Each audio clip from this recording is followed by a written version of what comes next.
Okay, good day. I am from Globalize Agency here in Malaysia, and I am the Philippine recruiter. I receive hereby data from Good Day Agency under Jazz. Am I right? Yes, ma'am. Can you speak English or can you understand English? Yes, ma'am. Are you a 100% willing to come and work here in Malaysia?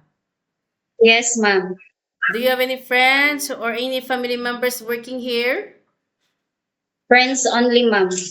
Okay, I would like to let you know that if you have friends here in Malaysia, you always remind yourself that you come here to work and not to meet them up, yeah?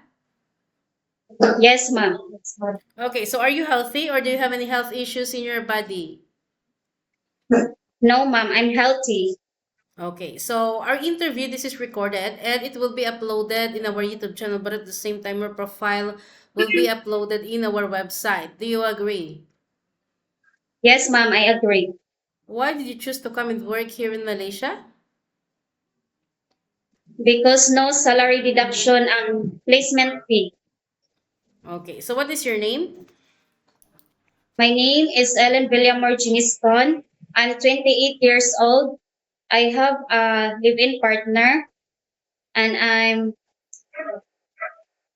I have two kids, 11 years old and 8 years old, and I have an experience 2410 to 2016. I'm a housemaid of the family three members, two parents and one son. Her age is 8 years old, and I'm cleaning the house, kana, um, cooking. I love cooking. Then teaching the kids to the school. Then after that, I decided to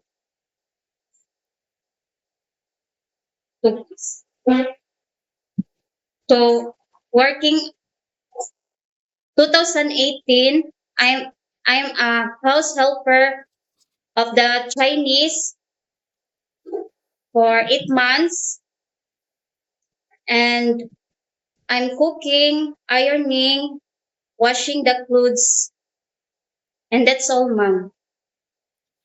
Okay, so before we proceed to your working experience, I would like to know some few more details from you first, okay? Yes, ma'am. So when is your birthday? February 23, 1997. What is your height and your weight? My height is 4'11" and my weight is 52 kilos. What is your religion? Roman Catholic. What about your educational background?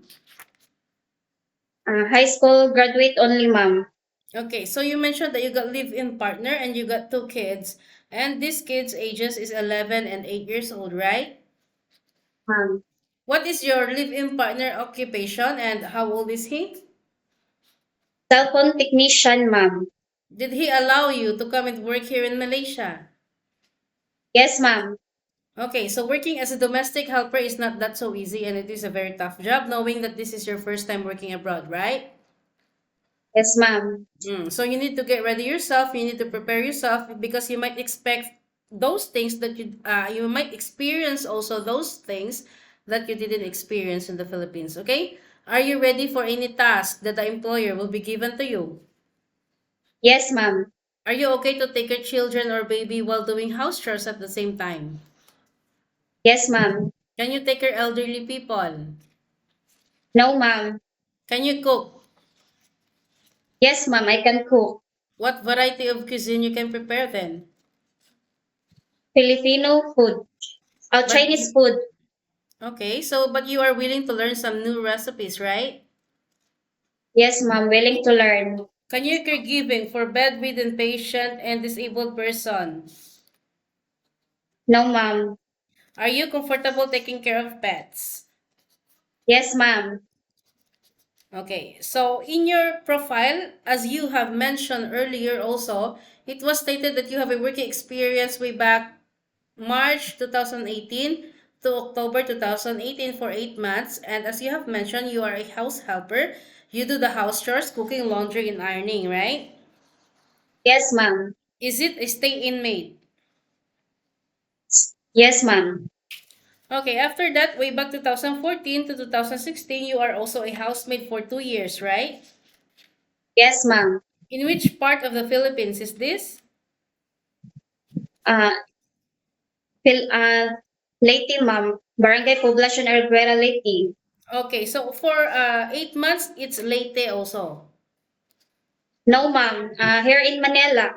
Manila. Okay, so what is your job responsibilities, your previous employment in Leyte for 2 years?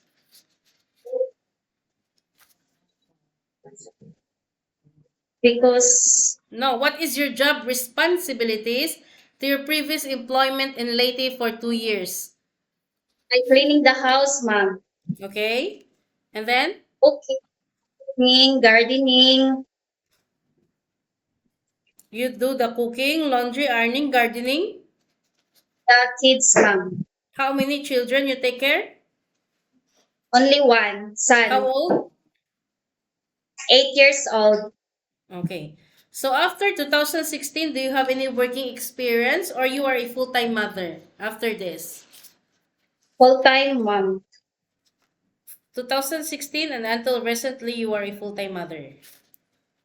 Yes, So, ma'am. as I have mentioned a while ago, domestic helper is not a joke. It is a very tough job, okay? And we are not playing here.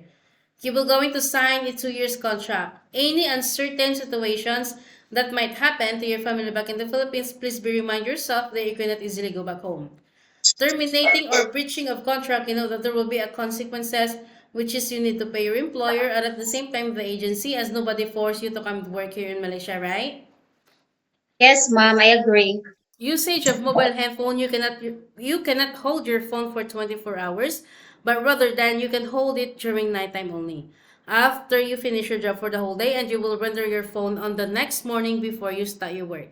Of course, you are entitled to have a rest once a week and you are not allowed to go out on your rest day. We will going to adhere with our no go out policy here. Yeah, but if you will work on your rest day, employer will going to compensate your salary. Are you okay with the rules and regulations? Yes, ma'am. I agree. Okay, so don't give us problem. But if you disagree, it's fine. You stay in the Philippines or maybe find job opportunities into other countries, right? Yes, ma'am. How will you gonna handle your homesickness later, knowing that this is your first time working abroad? I will keep myself busy and call family. Call your family. Okay, so in Philippines, you can do whatever you want. You always remind yourself why you wanted to come and work abroad because you wanted to give a better future for your family.